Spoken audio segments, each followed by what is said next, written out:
Shalom.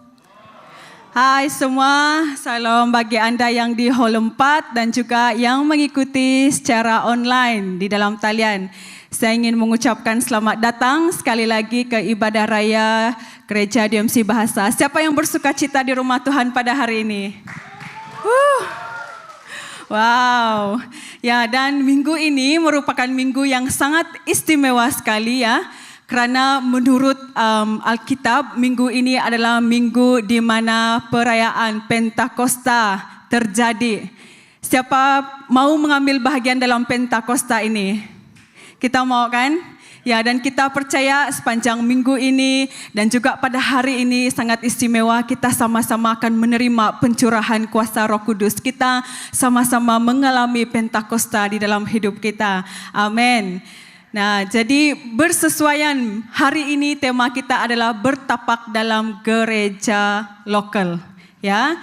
Dan saya ingin membaca dalam Mazmur 122 ayat 1 berkata, "Aku bersukacita apabila mereka berkataku, marilah kita masuk ke rumah Tuhan." Marilah kita masuk ke rumah Tuhan. Mari kita katakan kepada orang di sebelah kanan dan kiri, marilah kita masuk ke rumah Tuhan. Ya, dan seterusnya saya mau kamu katakan kepada satu dengan yang lain, tanya kerana hadir di gereja pada hari ini.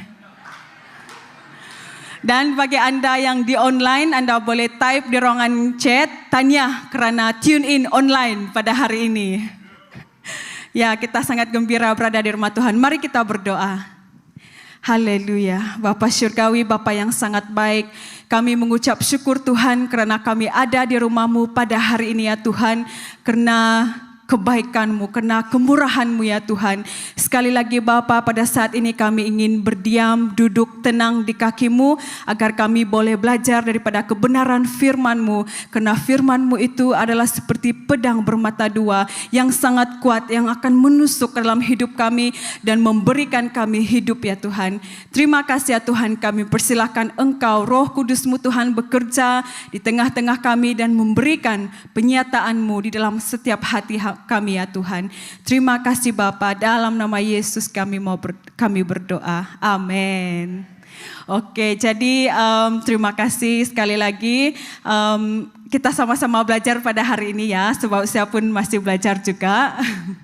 Oke, kita akan belajar tentang bertapak dalam gereja lokal sesuai siri kita di DMC Bahasa pada 2 bulan ini, yaitu Commitment Living Series ya. Nah, saya akan mulakan dengan maksud gereja, ya, maksud gereja. Gereja pada hari ini saya ingin kupaskan dari 2 pengertian, dari 2 pemahaman. Yang pertama ini adalah maksud eklesia dari segi latar belakang Yunani, ya, Yunani. Nah, mari kita sama-sama sebut eklesia. Ya. Eklesia adalah kumpulan orang yang dipanggil keluar, ya, dipanggil keluar. Dan saya rasa ini bukan sesuatu yang baru bagi kita. Kita sudah mendengar hal ini berulang kali. Nah, jadi mereka adalah kumpulan orang yang dipanggil keluar. Maksudnya mereka adalah orang-orang. Dia bukan bangunan, ya. Jadi gereja itu adalah kumpulan orang yang dipanggil keluar. Dan mereka ini merupakan jemaah ataupun perhimpunan umat Tuhan, sama seperti kita pada hari ini, ya. Jadi maksudnya mereka akan datang berkumpul dulu sewaktu zaman ini adalah kalangan mereka. Sewaktu mereka berkumpul, mereka akan mulai pertama mereka berdoa, ya, mereka berdoa bersama. Kemudian mereka mempersembahkan korban. Setelah itu mereka akan membincangkan hal-hal negara ataupun hal-hal yang terjadi di dalam kalangan suku bangsa mereka pada waktu itu. Nah, di dalam eklesia mereka akan membincangkan peraturan-peraturan, memilih ketua dan sebagainya. Ini yang mereka lakukan. Dan eklesia pada waktu ini terbuka kepada semua orang, ya, semua orang. Tidak kira dia orang atasan kah ataupun orang bawahan, semua orang adalah eklesia. Mereka adalah mereka berhak menyuarakan pendapat mereka di dalam pertemuan tersebut. Ya, jadi itu adalah eklesia yang saya ingin kongsikan dari segi latar belakang Yunani. Ya, nah seterusnya kita akan melihat latar belakang eklesia dari segi latar belakang Ibrani. Kita melihat Israel sebagai bayang-bayang gereja, ya kan? Yang pertama kita melihat eklesia dari segi latar belakang Ibrani bermaksud dipanggil keluar dari segala bentuk ikatan. Ya, sepertinya di dalam Hosea 11 ayat 1 berkata, apabila Israel masih kecil, ku kasihi dia, dari Mesir ku panggil anakku. Kita tahu kan Israel berada di dalam perhambaan di Mesir. Mereka berada di dalam ikatan perhambaan di sana dan Tuhan memanggil mereka keluar dari Mesir. Ya, itu yang pertama. Tuhan memanggil kita keluar sebagai gereja, juga Tuhan memanggil kita kepada sebuah penyelamatan. Ya, keluar daripada apa yang mengikat kita. Itu maksud yang pertama. Yang kedua, dipanggil untuk sebuah perhubungan. Ya, Tuhan memanggil Israel kepada sebuah perhubungan dengan Dia. Ya, seperti Tuhan memanggil Abraham kan? Tuhan memanggil Abraham dan Dia katakan Abraham adalah sahabat Allah. Dan juga Tuhan memanggil Yesus memanggil murid-muridnya sahabat juga. Dan juga Tuhan memanggil kita semua hari ini sahabat. Jadi Tuhan memanggil kita yang kedua adalah untuk sebuah perhubungan. Ya. Dan yang ketiga dipanggil bersama sebagai sebuah community. Apabila Israel dipanggil keluar daripada Mesir, Tuhan tak panggil, Musa, kamu dengan abang kamu, dengan kakak kamu. Kamu saja yang saya panggil keluar daripada Mesir. Bukan kan? Tapi dia katakan, Musa akan membuat seluruh, berapa mereka tuh? 2 juta kan mereka, orang Israel keluar daripada Mesir. Maksudnya kita dipanggil sebagai satu community. Ya. Dan sebagai community juga kita dipanggil untuk satu kesatuan. Minggu lepas Pastor Linda mengajar kita tentang perjamuan Tuhan. Sebagai satu community kita mengambil perjamuan Tuhan bersama-sama. Kita memecahkan roti, kita minum anggur bersama-sama sebagai satu community. So itulah panggilan Tuhan di dalam eklesia. Ya. Dan yang keempat adalah dipanggil kepada sebuah warisan masa depan. Ya, seperti dalam Ibrani 11 berkata, melalui iman Abraham taat apabila disuruh pergi ke tempat yang kemudian diterimanya sebagai warisannya. Dia pergi tanpa mengetahui ke mana dia pergi. Ya. Apabila Tuhan memanggil orang Israel keluar, Dia memanggil mereka kepada satu warisan. Apa warisan itu? Ke tanah perjanjian. Di tanah perjanjian mereka menikmati hidup di dalam kelimpahan, kan? Begitu juga dengan kita, Tuhan memanggil kita semua kepada satu warisan masa depan. Apa yang kita warisi di dalam Tuhan? Ya kan? Nah, jadi ini adalah 2 latar belakang eklesia, gereja. Apakah gereja itu dari segi Yunani tadi dia bukan bangunan, dia adalah perkumpulan orang yang dipanggil keluar. Dan dari segi latar belakang Ibrani kita belajar eklesia dari segi Israel sebagai bayang-bayang gereja. Ya, saya harap kita boleh bersyukur dan kita bersukacita kita berada di dalam kumpulan yang dipanggil pada hari ini. Happy ada di gereja? Happy kan? Sebab kita berada di dalam kumpulan yang dipanggil Tuhan, yang dikhususkan oleh Tuhan, yang dipilih oleh Tuhan. Itu maksudnya gereja, eklesia. Jadi dimanapun kita berkumpul nanti di luar sana, kita berkumpul di rumah kah? Itu eklesia. Kita berkumpul di mana? Di dalam kelompok sel, itu bukan bangunan gereja kan? Tapi itu adalah gereja, itu adalah eklesia. Sebab dia berbicara tentang umat Tuhan, ya.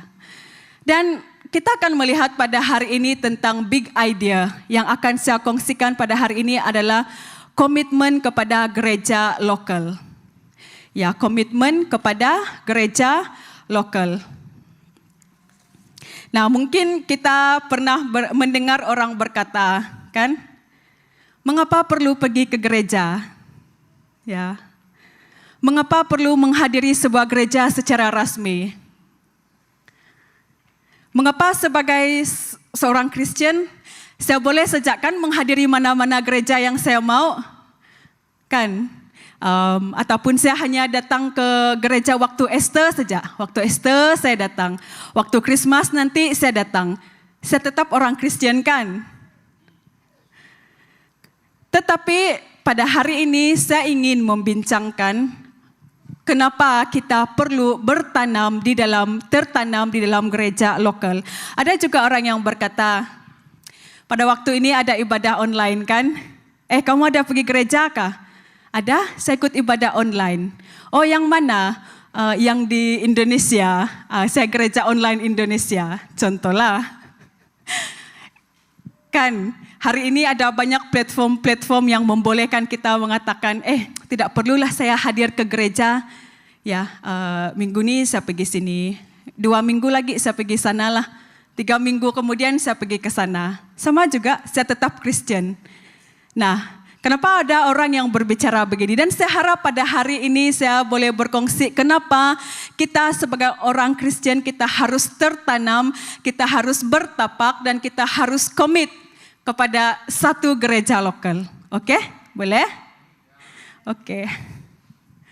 Nah, dan saya ambil ini adalah tentang gambaran gereja lokal dari Perjanjian Baru. Sis, perlukah saya ambil membership gereja? Tidak ada pun dalam Alkitab kata, kamu perlu ambil membership. Tak adalah dia tulis itu kamu kena ada membership kan, tapi dia memberikan gambaran tentang gereja lokal daripada Perjanjian Baru. Nah, ada 4 gambaran yang akan saya kongsikan. Yang pertama, gambaran tentang kawanan. Mari kita katakan bersama kawanan. Ya, kawanan, flock, ya. Kita melihat di dalam gambaran ini, kita sebagai umat Tuhan digambarkan sebagai kawanan. Dan sebuah kawanan bukanlah seperti koleksi rawak ataupun secara rambang dipilih, kan? Mereka bukanlah koleksi rawak kambing, domba ataupun dan sebagainya. Kerana apa? Kerana gembala ini dia tahu kawanan dia, kan? Siapa ada ayam di rumah? Oke. Cerita si kita di rumah di kondominium saya di KL kan, jiran saya pelihara ayam. Ayam dia berlari di jalan raya situ dan satu hari housemate saya ambil gambar ayam tu, dia post di sosial media. Kawan sekerja dia kata, bolehkah saya datang rumah kamu? Kenapa? Saya mau lihat ayam. Seumur hidup dia tidak pernah lihat ayam hidup berlari-lari. Dia hanya lihat ayam tu sudah mati. Jadi dia mau lihat ayam itu. Nah, nenek saya dia menjaga ayam dulu. Walaupun ayam kami banyak, ayam jiran kami banyak, waktu malam bila dia panggil ayam dia makan, kur kur kur. Larilah semua ayam tu, dia tengok yang lain kan, su.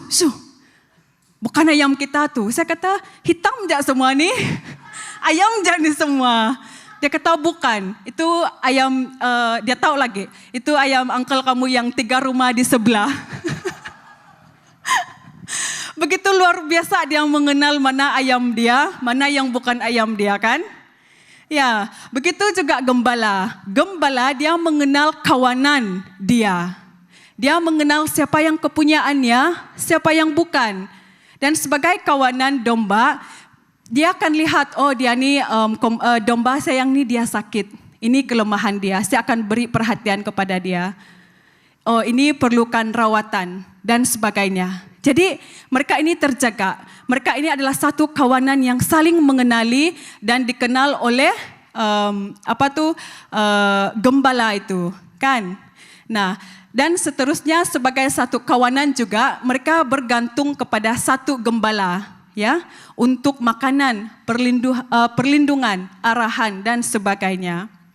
Di dalam Kisah Para Rasul 20 ayat 28 kan dia katakan, jagalah dirimu dan semua kawanan kerana kamulah yang telah diamanahkan Roh Kudus untuk menjadi penyelia bagi menggembalakan jemaah Allah yang telah ditebusnya dengan darahnya tersendiri.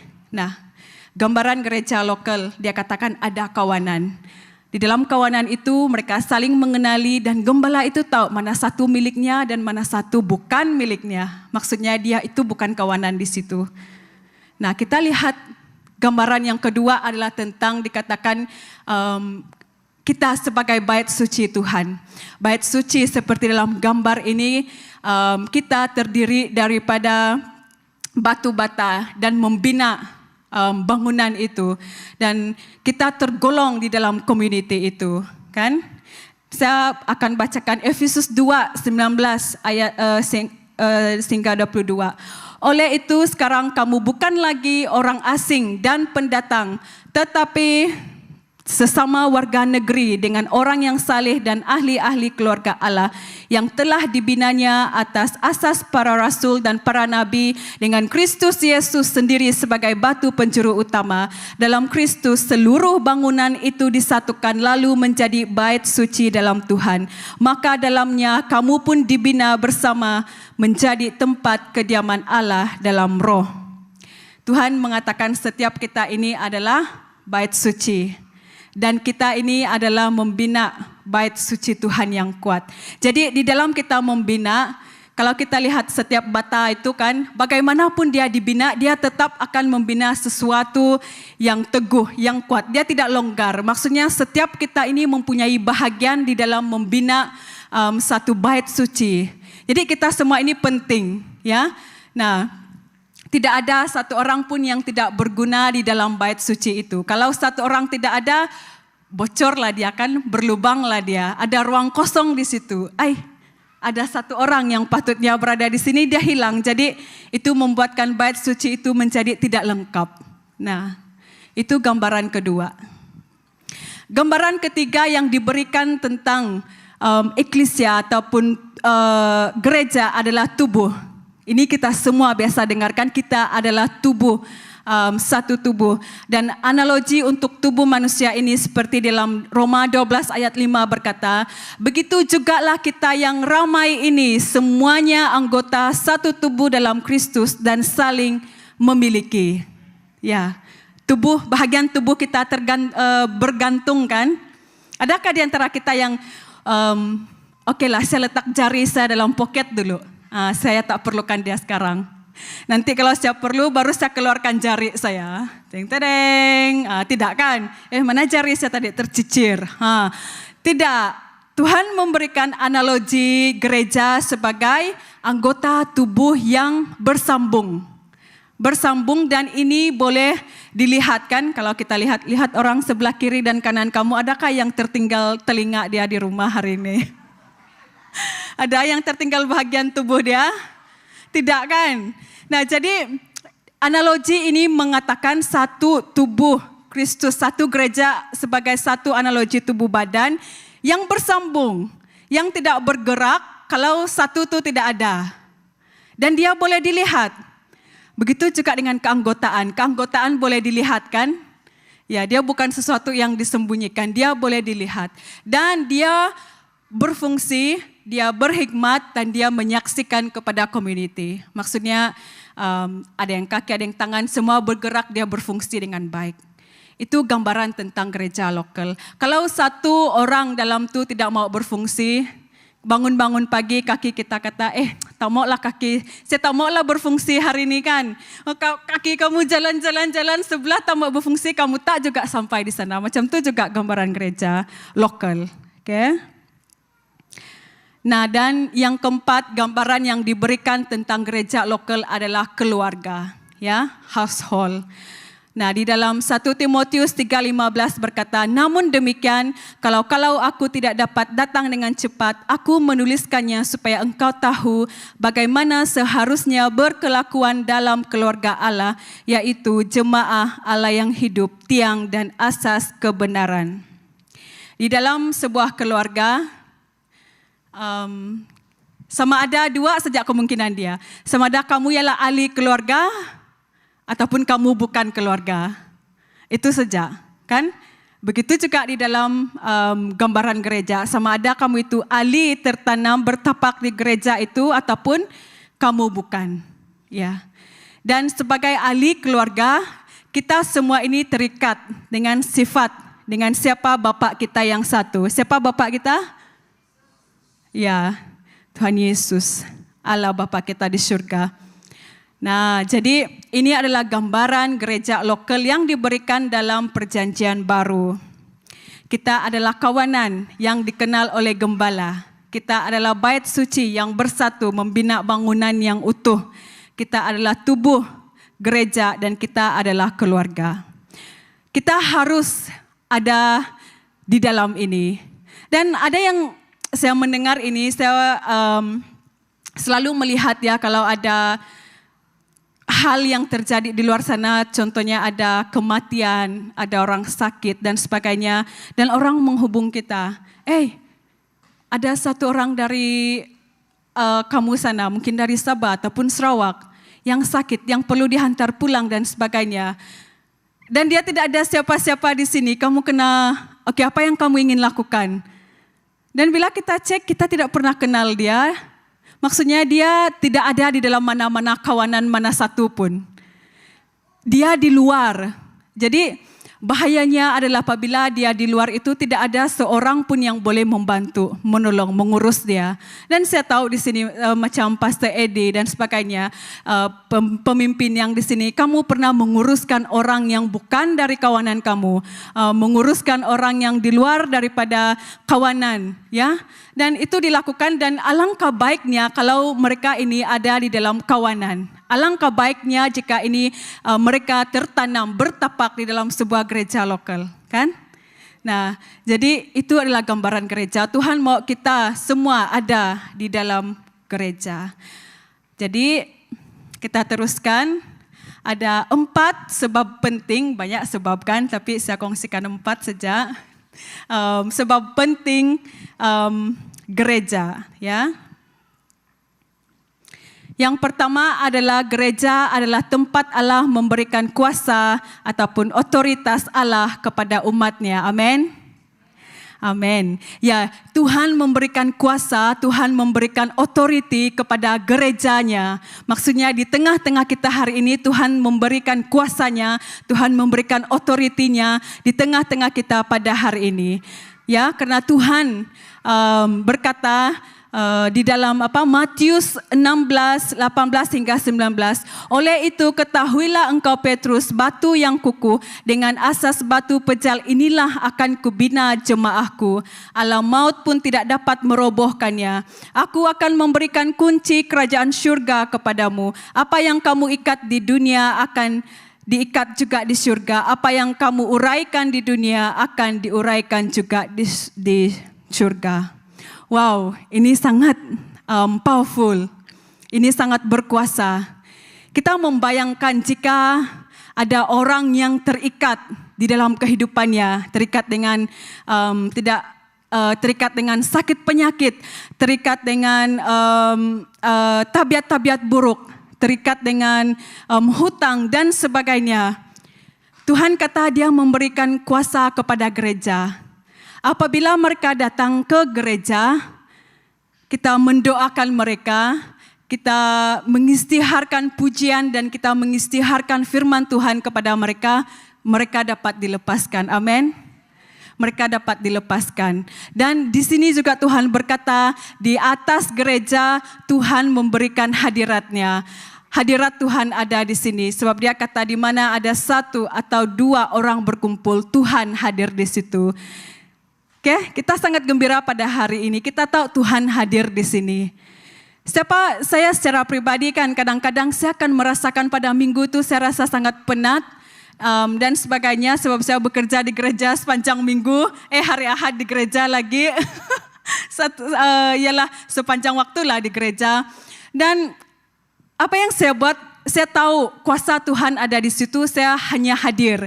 Apa yang saya perlu buat, hadir saja, datang saja sebab kuasa Tuhan di sini. Saya tahu dan saya pasti bila mana kaki saya melangkah di sini, kuasa Tuhan melepaskan saya, kuasa Tuhan akan memperbaharui saya. Even pada waktu saya hanya duduk dan tim puji sembah melayani kita, penari-penari melepaskan kuasa di tengah-tengah kita. Itu sangat powerful. Jadi saya sangat mendorong kita untuk melihat ini. Kenapa? itu sangat penting. Kenapa gereja itu sangat penting? Kenapa persekutuan kita sangat penting? Sebab Tuhan memberikan kuasa-Nya di sini. Amin. Ya, jadi kita hanya bukan untuk memanaskan kursi saja, tapi kita datang ada kuasa, ada authority di sini. Ya, jadi siapa yang sakit hari ini kita mau istiharkan sembuh. Ada kuasa di sini kan? Yang beban berat Tuhan angkat, Tuhan beri kelegaan. Ya, yang dalam apa keterikatan pun hari ini ada kuasa otoriti Tuhan yang siap bekerja di dalam kita semua. Ya, jadi sangat penting ini. Yang kedua, gereja adalah tempat yang selamat untuk umatnya, kan? Gereja adalah tempat yang sangat selamat untuk kita semua. 1 Petrus 2:5 berkata, kamu juga umpama batu hidup yang digunakan untuk membina rumah rohani bagi para imam yang suci. Siapa para imam di sini? Kita semua kan? Ya. Dia katakan untuk mempersembahkan korban rohani yang diredai Allah melalui Yesus Kristus. Kita ada di sini, kita ada di dalam kawasan yang selamat. Dia katakan rumah rohani, maksudnya rumah di mana kita selamat. Bukan saja secara fisikal tetapi secara rohani kita. Ya kan? Di sini kita diterima dengan siapapun kita. Dalam ayat 4 berkata seperti Yesus, dia seperti batu penjuru yang dibuang. Tidak dipilih oleh manusia, di-reject oleh manusia. Tetapi Tuhan mengatakan kamu adalah batu hidup. Di gereja kamu diterima. Tidak kiralah siapapun kita, tidak ada kasta di sini, tidak ada social yang membezakan kita semua. Semua orang boleh datang ke gereja dan semua orang diterima di sini. Sebab Tuhan mengatakan kita semua adalah imam, umat pilihan Tuhan. Kita adalah bangsa yang kudus, kan? Ya. Dan dia juga katakan dia adalah tempat untuk kita menunjukkan kasih dan perbuatan baik. Nah, di gerejalah kita saling melengkapi untuk melakukan perbuatan baik. Seperti dalam Ibrani 10:24 sampai 25 berkata, marilah kita saling perhatikan satu sama lain untuk menimbulkan kasih dan perbuatan yang baik. Jangan berhenti daripada berhimpun seperti yang dilakukan oleh sesetengah orang. Nasihatilah sesama sendiri, terutamanya setelah kamu sadar hari Tuhan itu kian hampir. Saya ingin menekankan di sini kan sebenarnya adalah sangat bahaya kalau kita di luar daripada rumah rohani. Seperti dalam firman Tuhan ini berkata, apabila kita berada di luar rumah rohani ataupun di luar gereja, kita sangat terdedah kepada bahaya-bahaya rohani. Kita sangat mudah terdedah kepada serigala, singa yang buas yang ada di luar sana. Maksudnya cobaan, godaan dunia ini, kan? Kalau kita tahu di satu tempat itu berbahaya, adakah kita akan pergi ke sana? Tidak kan? Kita akan sedaya upaya kita tinggal di tempat yang selamat. Jadi kita di sini menyediakan tempat yang selamat secara fisikal dan juga secara rohani. Ya, dan saya harap kita semua boleh terus melihat gereja adalah satu tempat yang selamat. Ya. Nah, apalagi yang ketiga, gereja adalah tempat meneruskan misi Allah. Ya. Amen. Melakukan misi Allah itu merupakan amanat Tuhan kepada kita semua. Betul kan? Dalam Matius 28:19 hingga 20 berkata, oleh itu pergilah, jadikanlah semua bangsa muridku. Baptislah mereka dengan nama Bapa, Anak, dan Roh Kudus. Ajarlah mereka supaya taat akan segala perkara yang kuperintahkan kepadamu. Aku akan sentiasa bersamamu hingga ke akhir zaman. Di gereja kita melakukan misi bersama-sama. Di gereja kita dapat melaksanakan amanat agung Tuhan kepada kita semua, di mana kita pergi bersama dan kita melakukan misi Tuhan. Dan apabila kita pergi secara gereja, itu akan sangat powerful. Kenapa? Sebab dunia melihat gereja umat Tuhan itu bersatu. Mereka melihat kita sebagai satu di dalam Tuhan. Tidak berpecah, tidak terasing. Kita boleh pergi ya, kita boleh pergi sendiri dan menyatakan misi begitu. Tapi misi akan dapat dilakukan dengan lebih efektif, dengan lebih efisien kalau dia dilakukan oleh gereja. Itu adalah satu kesaksian yang besar. Amin. Ya, di sini kita dapat melakukan misi Tuhan. Dan juga kalau kita baca dalam Kisah Para Rasul 1 ayat 8, tetapi kamu akan menerima kuasa apabila Roh Kudus datang ke atasmu dan kamu akan menjadi saksiku di Yerusalem, di seluruh Yudea dan Samaria, bahkan sampai ke hujung bumi. Ya, di sini Tuhan tadi kita katakan Tuhan memberikan kuasanya di sini kan? Dia memberikan otoritinya di sini. Ya, jadi sebagai gereja kita boleh bersama-sama melakukan misi Tuhan. Siapa yang semangat mau melakukan misi Tuhan, misi Allah? Ya, kalau kita perasan di dalam setiap doa kita setiap minggu, bahan doa yang kedua itu adalah tentang penginjilan, kan? Kadang-kadang bahan doa syafaat itu macam, apa fulani ini, tak pernah saya dengar fulani ini, kan? Itu mengajar kita berdoa untuk misi. Kita akan belajar daripada situ. Bukan saja kita pergi, tapi kita mendoakan. Dan kita juga boleh memberi. Kita ada AGW kan, untuk memberikan untuk misi. Ya, kita boleh lakukan dengan lebih berkesan secara gereja.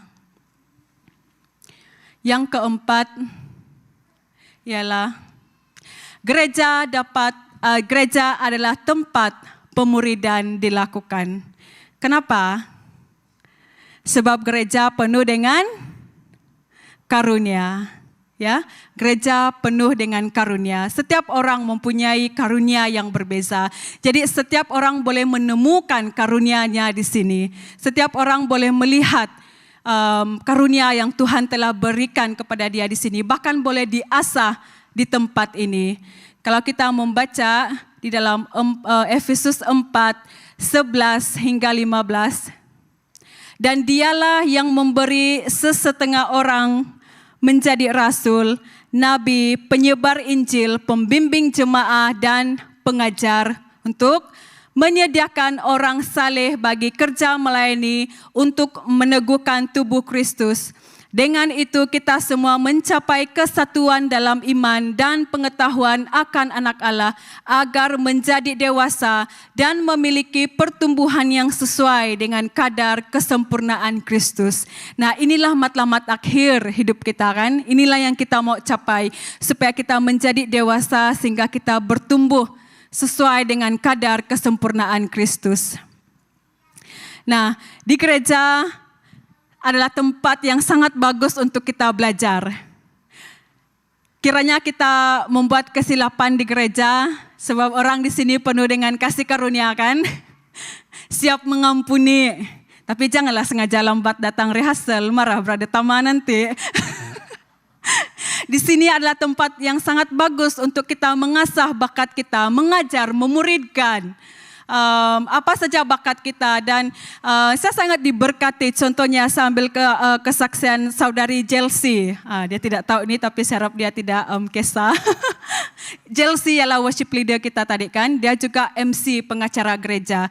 Satu ketika dia ada share dengan kami. Sewaktu itu company mereka itu mengadakan satu mesyuarat yang besar. Ya kan?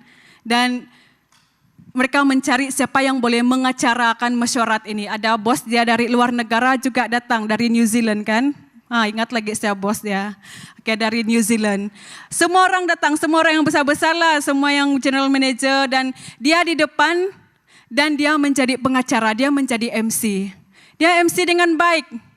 Sampai akhir tuh, apabila dia balik ke office, dia duduk di meja dia, manager kamu kan, datang ke meja dia dan dia tanya dia, bagaimana kamu boleh mengacara dengan baik?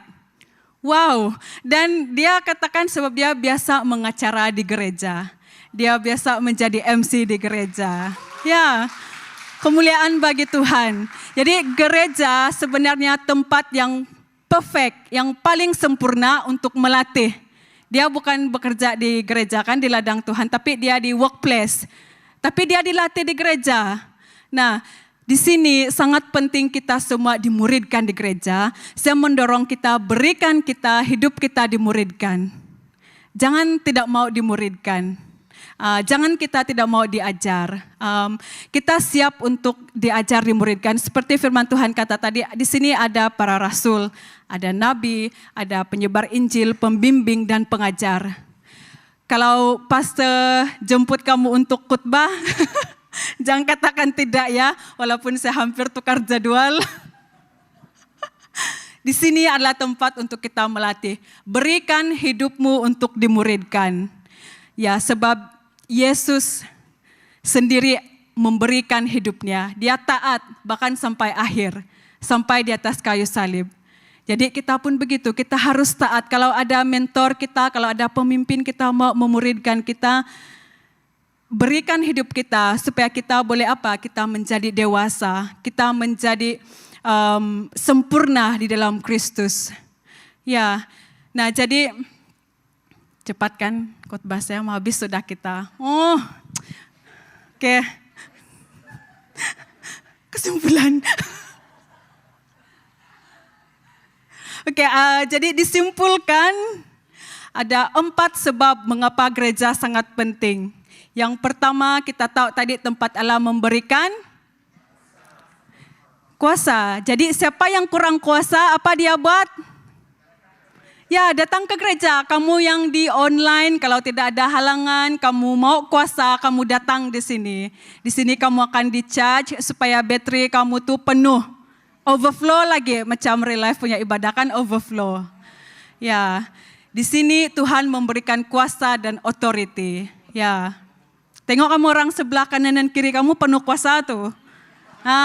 Kamu dapat lihat kah kuasa terpantul-pantul dari dia? Ya.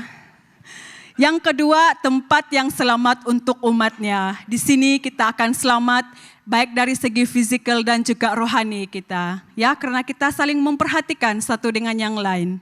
Ada gembala yang memelihara kita, ada orang yang bersama-sama berlari dengan kita, kawan gereja kita. Dan yang ketiga, kita dapat meneruskan misi Allah di gereja.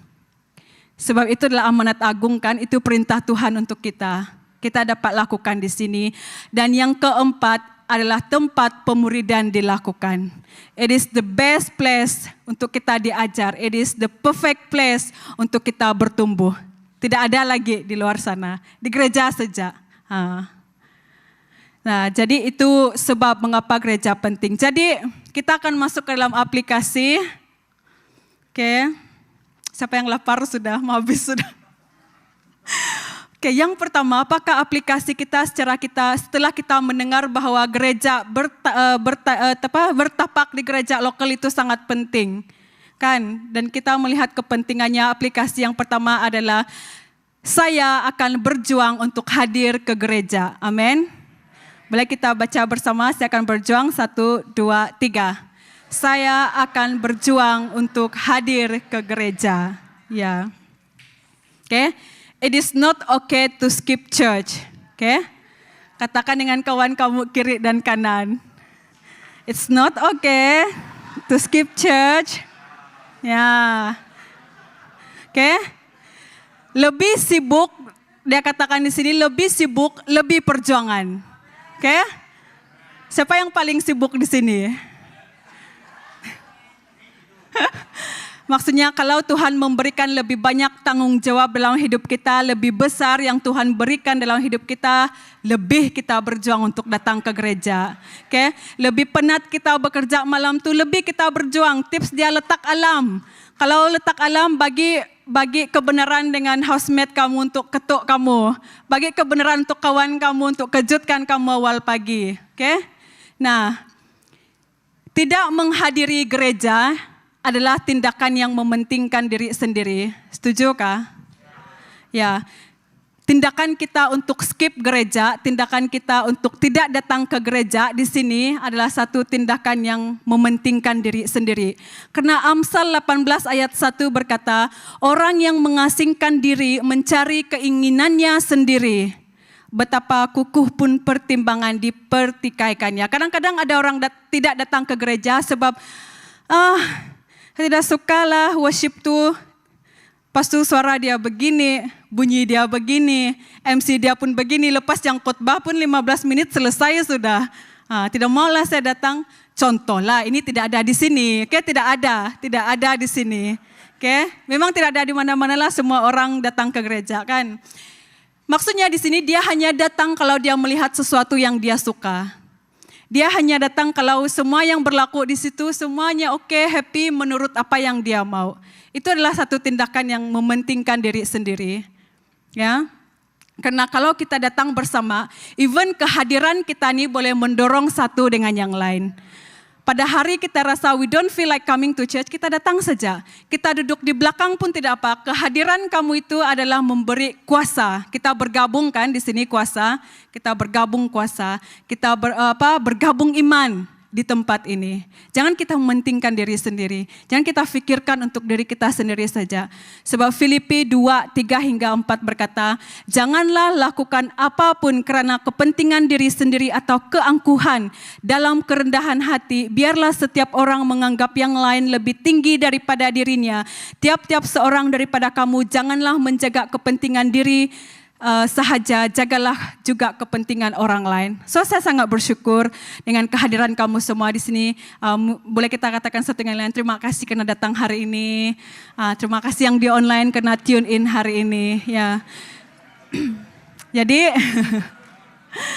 aplikasi yang pertama ini saya akan berjuang untuk hadir ke gereja ya. Yang kedua ialah saya akan menjadi sebahagian daripada gereja ini. 1, 2, 3. Amin. Bagaimana kita saling melayani? Siapa yang belum terlibat pelayanan tuh jumpa semua orang yang melayani. Hari ini saya sangat gembira tahu. Lama saya tidak tengok Brother Tama duduk di sana. Kan setiap minggu kalau bukan di sini. Hari ini mungkin wow. Orang kata jarang lah kan dia boleh duduk sebab kita kekurangan orang. Apalagi waktu hari ini banyak orang balik karena cuti gawai. Ya. Jadi mari kita menjadi sebahagian dengan melayani. Jadi apa? Jadi usher, berdiri di pintu, halo, shalom, selamat pagi. Kita tak boleh buat apa-apa, kita boleh drive, hubungi saya boleh drive van, ambil student dan sebagainya. Ataupun kita memberi keuangan kita, memberikan keuangan kita. Dan kita mendukung gereja di dalam doa kita. Berdoa untuk gereja, berdoa untuk elder kita, berdoa untuk pastor, berdoa untuk pemimpin, berdoa untuk ketua kelompok sel. Itu cara kita menjadi sebahagian daripada gereja. Yang ketiga, saya akan bertumbuh di gereja. 1, 2, 3. Ya, kita mesti bertumbuh di gereja. Kalau kita tidak bertumbuh, kita terbantut. Kalau kita terbantut, akhirnya dicantas. Bila dicantas, kita tidak ada kuasa sudah. Maukah kita hidup tanpa kuasa? Even kalau bateri kita mau habis phone pun kita resah kan, kita cepat-cepat mau cari charger, kita mau cas. Begitu juga kehidupan rohani kita, jangan sampai kita dicantas, kita harus bertumbuh. Dan yang keempat, saya akan mengharapkan sesuatu yang luar biasa di gereja. 1, 2, 3. Ya, kalau kita datang ke gereja setiap hari Ahad, ataupun di persekutuan doa, ataupun di kelompok sel, datang dengan hati yang penuh ekspektasi, dengan penuh pengharapan, Tuhan akan melakukan mukjizat, Tuhan akan menunjukkan kuasanya. Ya. Dan yang kelima, yaitu saya akan menjemput orang ke gereja. 1, 2, 3. Ya, di dalam Kisah Para Rasul 2 ayat 47, setiap hari Tuhan menambah bilangan jemaah mereka itu dengan orang yang diselamatkan. Wow, kita nih, siapa yang belum jemput orang ke gereja, jangan angkat tangan. Tapi bermulai pada hari ini kita melihat kepentingan gereja itu kan. Mari kita semua jemput orang ke gereja. Jemput orang ke kelompok sel kamu. Jemput orang ke pelayanan kamu. Ini yang terjadi. Bila kita semua menjemput orang, tugas kita jemput saja. Kalau kita bacakan kita jemput saja dan Tuhan menambahkan. Oke? Itu saja aplikasi dia dan selepas ini kita akan masuk ke dalam kesimpulan, mungkin worship team boleh get ready. Saya ingin berkongsi sedikit daripada kesaksian saya. mungkin ada ramai kamu pernah mendengar dalam beberapa tahun saya bersekolah kan. Dan saya bekerja, saya bersekolah, saya membuat master saya di Universiti Malaya. Dan at the same time saya melayani di gereja. Dan sepanjang tempo itu saya selalu ada perbalahan dengan bapak saya terutamanya. Karena dia tidak mau saya akhirnya bekerja sepenuh masa di gereja. Karena sejak saya kecil kan, saya selalu melihat, saya dari kampung, dari pedalaman. Dari kecil saya melihat kampung saya tidak ada air bersih, tidak ada elektrik, banyak keperluan di kampung saya. Dan itu menggerakkan hati saya, satu hari nanti saya akan jadi apa tahu? Saya akan jadi menteri. Satu hari nanti saya akan jadi menteri dan saya akan mengubah keadaan di kampung saya. Saya akan jadi orang yang in power yang boleh buat ini. Jadi saya belajar sungguh-sungguh lah dari kecil. Oke, masuk form 6, masuk degree, masuk master. Sikit lagi mau jadi menteri sudah nih. Tiba-tiba pertengahan tuh, saya di gereja. Apa yang mengubah perjalanan hidup saya kan? Bila saya di sini di DUMC Bahasa, saya sudah datang di sini sejak saya masuk buat degree lah. Tak perlu saya kata, nanti tak berapa tua saya di sini. Ada yang mengubahkan hati saya bila saya datang ke gereja. Apa itu? Gereja adalah tempat yang sangat penting.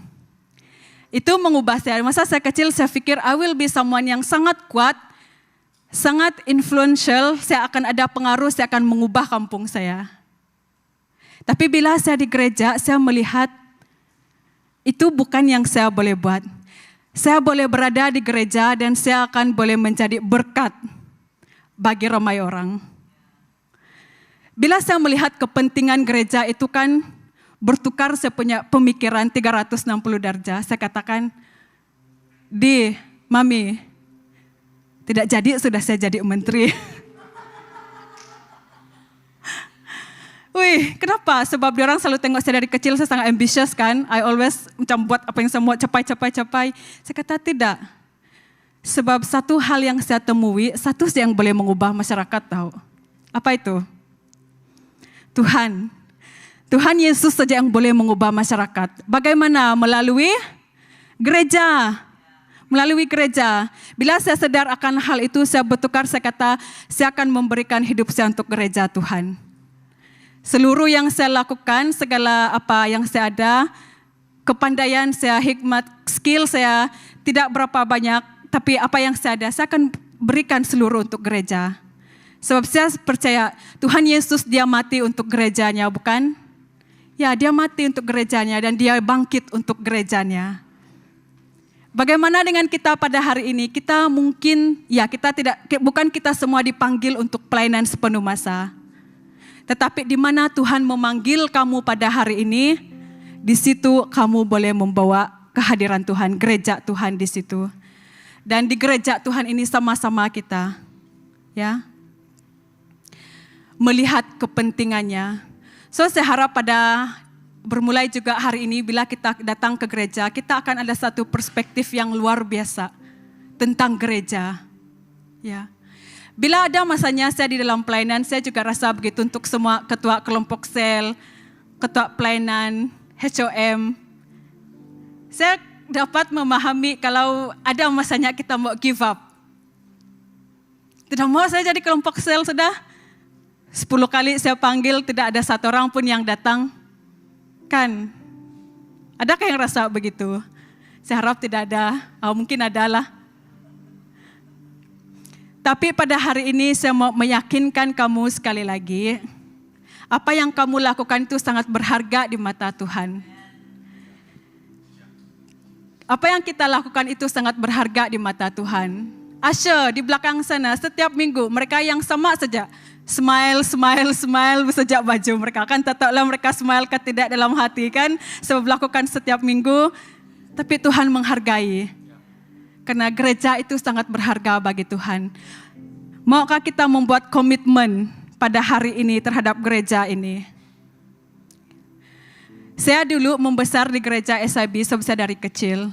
Tapi bila saya datang di sini lebih 10 tahun saya di sini, saya rasa saya mau berkomitmen di sini, di gereja DMC ini.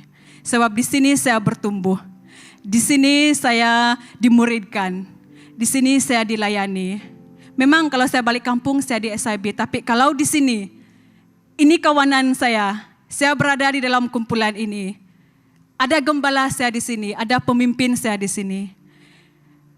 Jadi saya harap kita ada perspektif ini. Jangan lagi kita ke kawanan sana, ke kawanan sini, ke sana, ke sini. Kita bertanam di sini. Kita komitmen kita di gereja lokal. Boleh kan? Ya, sebab dengan cara ini sahaja, dengan cara kita tertanam di gereja lokal, kita dapat melaksanakan panggilan Tuhan di dalam hidup kita. Ya.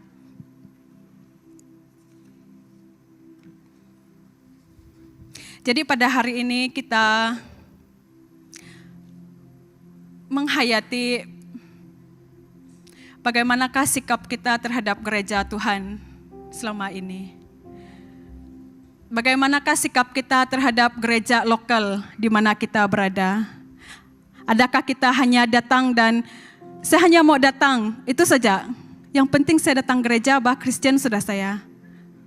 Tapi bukan itu yang Tuhan mau kan? Tuhan mau kita komitmen, Tuhan mau kita bertumbuh, Tuhan mau kita menjadi berkat di sini. Mari kita refleksi. Tuhan betulkan cara pandang kami tentang gereja pada hari ini. Tuhan betulkan sikap hati kami, bagaimana kami menanggapi setiap kehadiran kami di gereja. Kami tahu bahwa Tuhan, Engkau menyerahkan hidupmu untuk gereja. Engkau, ya Tuhan, pada satu hari nanti mengangkat gerejamu bersama di dalam kekekalan.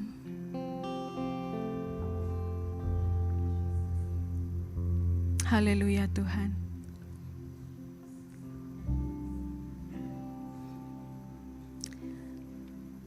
Mari kita ambil waktu ini, kita respon pada firman Tuhan yang kita dengar. Jika ada di antara kita yang perlu membetulkan perspektif kita tentang gereja Tuhan, kita lakukan itu. Haleluya Tuhan.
Mari kita semua berdiri. Haleluya Tuhan. Senangkanmu, hanya itu kerinduanku. Menyenangkanmu, senangkan hatimu, hanya itu kerinduanku. Menyenangkanmu,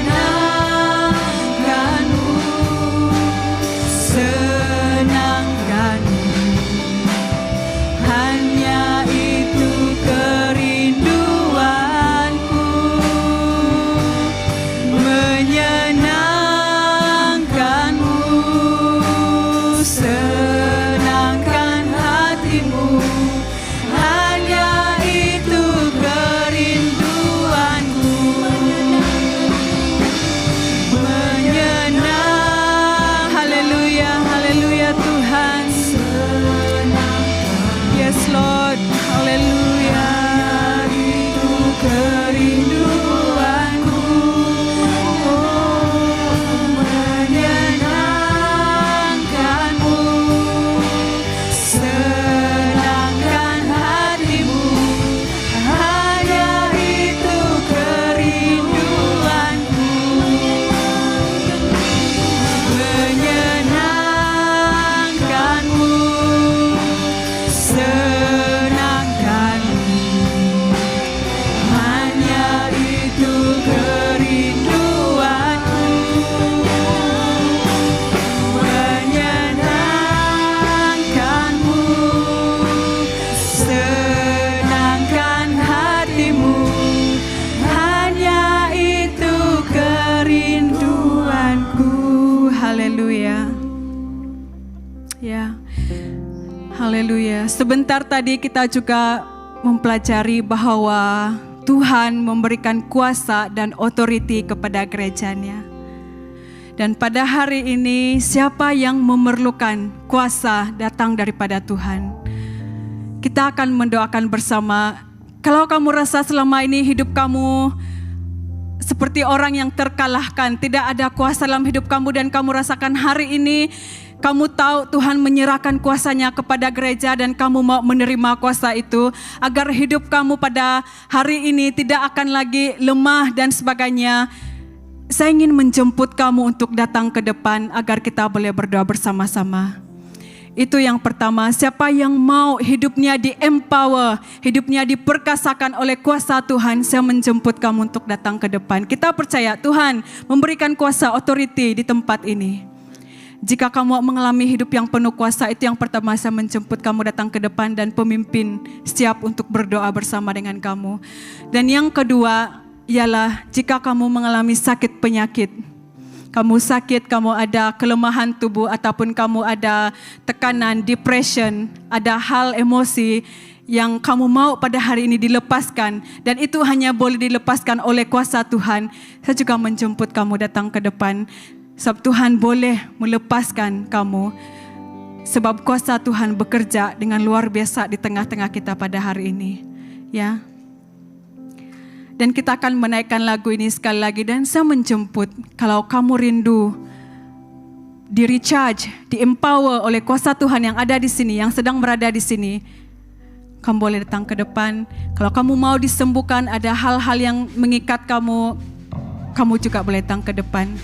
Haleluya, haleluya.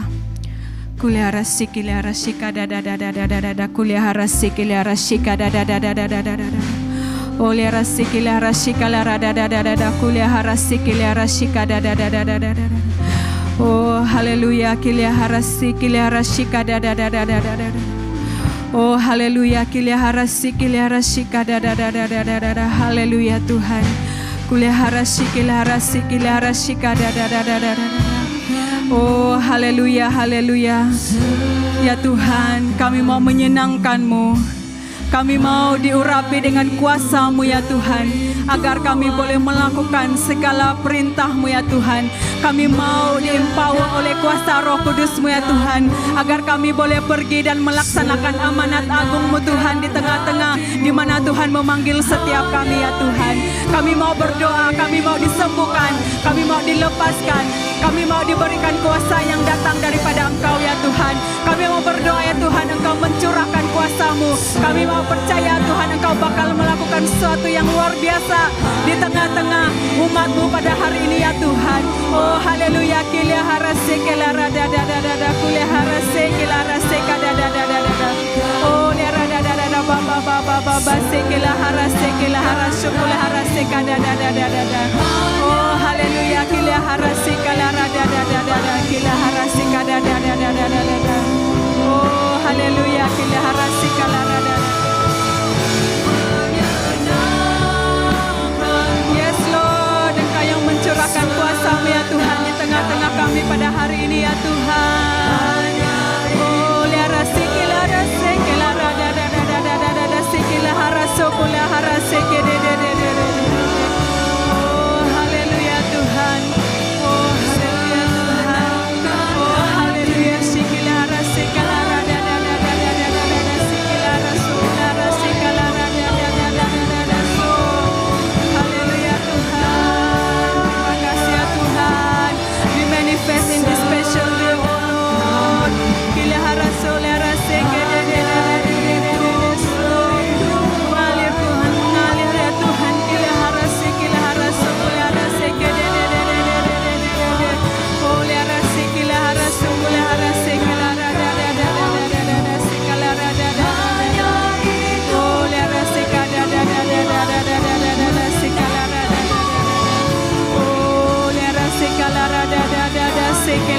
sukula harase.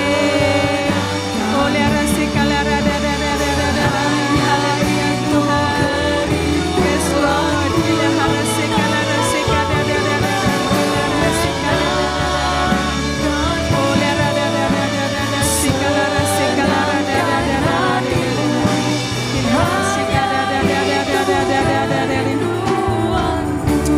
Haleluya.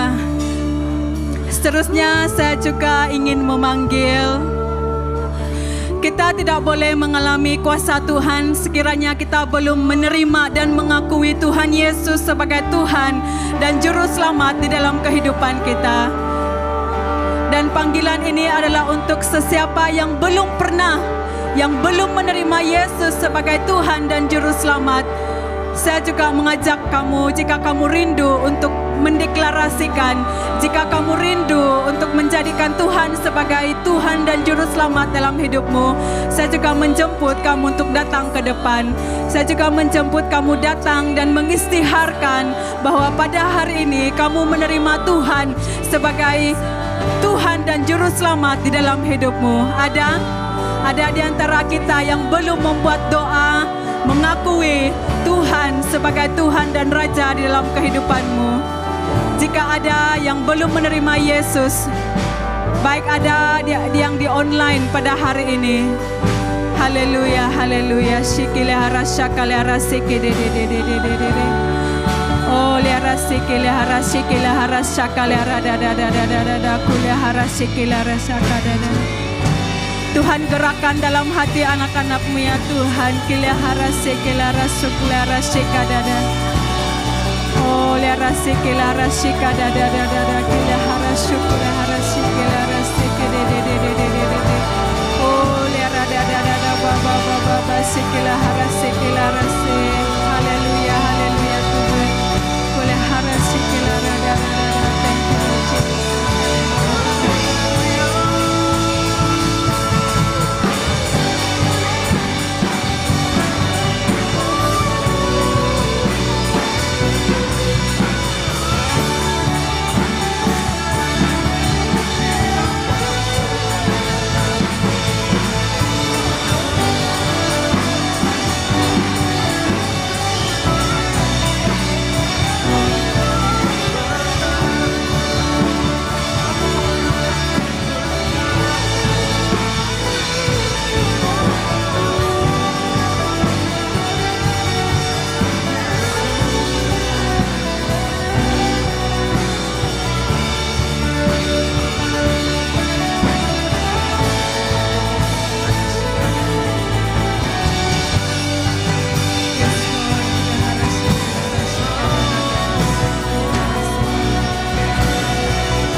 Sekali lagi saya ingin, jika ada yang belum menerima Tuhan sebagai Tuhan Yesus sebagai Tuhan dan Juru Selamat dalam kehidupanmu, dan hari ini ada conviction, ada yang berkata dalam hatimu engkau perlu melakukan itu pada hari ini, dimanapun engkau berada,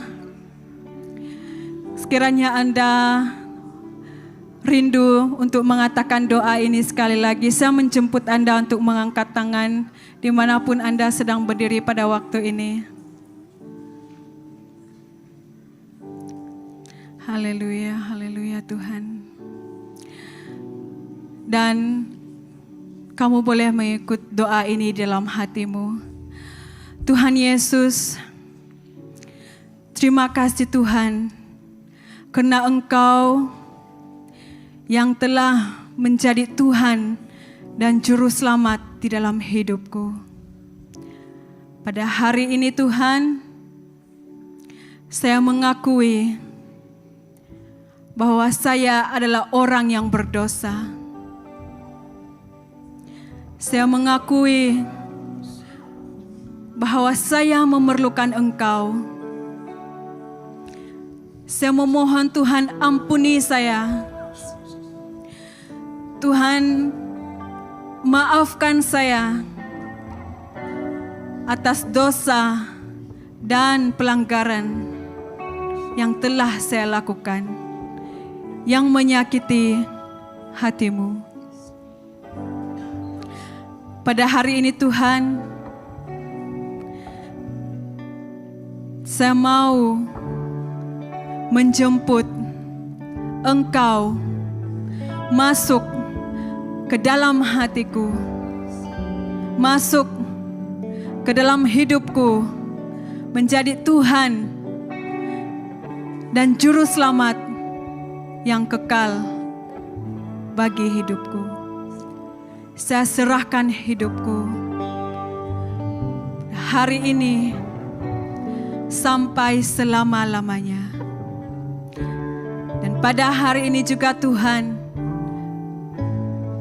saya mau berkomitmen kepada gereja ini. Saya mau berkomitmen kepada tubuh Kristus yang ada di tempat ini. Dan Tuhan, Engkau mampukan saya. Terima kasih Tuhan.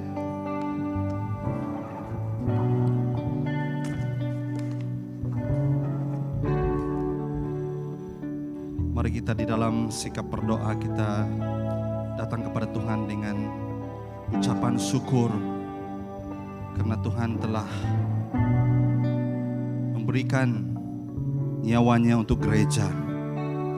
Gereja itu adalah pribadi lepas pribadi, kumpulan orang yang mengaku Yesus Kristus adalah Tuhan dan Penyelamat. Kumpulan orang kecil ataupun besar yang melakukan kehendak dan rencana Tuhan. We are the church. We are the community of the King. Kita adalah community gereja.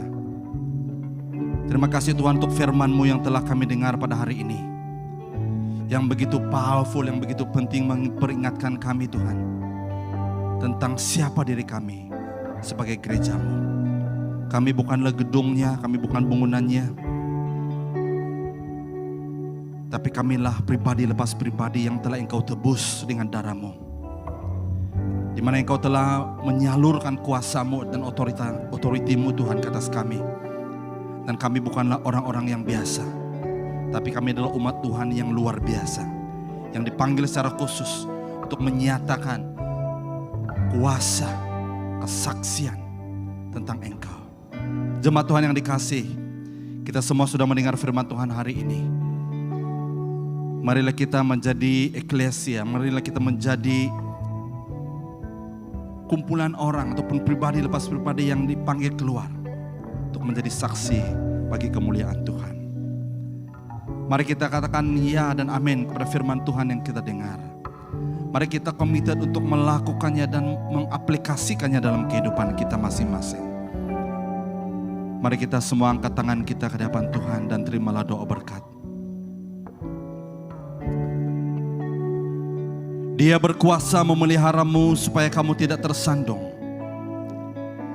dan membawamu ke hadiratnya yang mulia tanpa cacat celah dan dengan penuh sukacita. Dialah Allah yang esa, penyelamat kita melalui Yesus Kristus Tuhan kita. Bagi Dialah segala kemuliaan, keagungan, kekuasaan, dan kehormatan dari dahulu, sekarang, sampai selama-lamanya.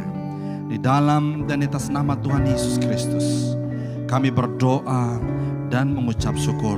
Semua anak-anak Tuhan yang sudah diberkati Tuhan, Mari kita sama-sama katakan, amin. Beri tepuk tangan untuk Tuhan kita.